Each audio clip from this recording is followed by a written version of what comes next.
मंडळी, मार्गशीर्ष चालू आहे ना, माशाचं नावही काढू नका. पण खरं सांगू का, माशांच्या तुकड्यांना पण मागे टाकतील अशी ही वांग्याची कापं एकदा नक्की करून बघा. करायचं काय की बाजारातून एक असं मोठालं वांगं आणायचं, चांगलं बघून घ्यायचं कुठे किडकं वगैरे नाही आहे ना, आणि ते आणल्यानंतर चांगलं धुवून घ्यायचं आहे आणि त्याच्या गोल गोल अशा कापा कट करून घ्यायच्या आहेत. आणि लगेच करायला घ्यायचं नाही तर वांग्याची कापं काळी पडतात.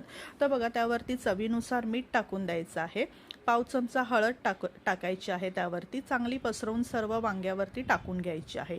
याच वांग्यावरती आता आपल्याला टाकायचं आहे 1 चमचा मिरची पूड आणि ह्यामध्ये आलं लसूण आणि कोथिंबीरीची पेस्ट आपल्याला टाकून द्यायची आहे 1 ते 1.5 चमचा.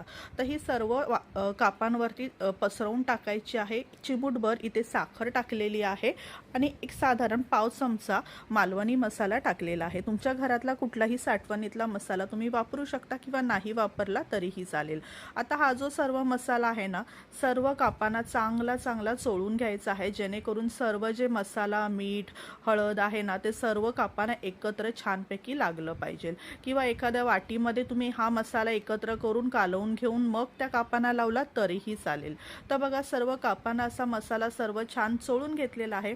आता एक तवा ठेवून द्यायचा गॅसवरती आणि त्यावरती तेल पसरवायचं आहे. आता हे जे काप आहेत ना, आपल्याला शॅलो फ्राय करून घ्यायचे आहे. जशी आपण मच्छी फ्राय करतो त्याप्रमाणे आपल्याला हे तांदळाच्या पिठामध्ये घोळवून घ्यायची आणि मस्तपैकी गरमागरम तेलामध्ये आपल्याला ही शॅलो फ्राय सर्व वांग्याची कापं करून घ्यायची आहे. ह्याची जी चव आहे ना, अगदी आपण मच्छी खातो ना, मच्छी फिश प्रमाणे ही ह्याची चव लागते.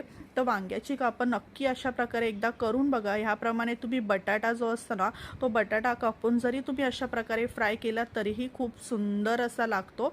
तर बघा, अशी वांग्याची कापं एका साईडनी भाजलेली आहेत, तर दुसऱ्या साईडनी आता ती परतून घ्यायची आहेत. तर मस्तपैकी खरपूस अशी ही तेलावरती फ्राय करायची, शॅलो फ्राय करायची आणि खायची. तर बघा, मस्तपैकी आता आपली ही वांग्याची जी कापं आहेत ही आता तयार होत आहेत.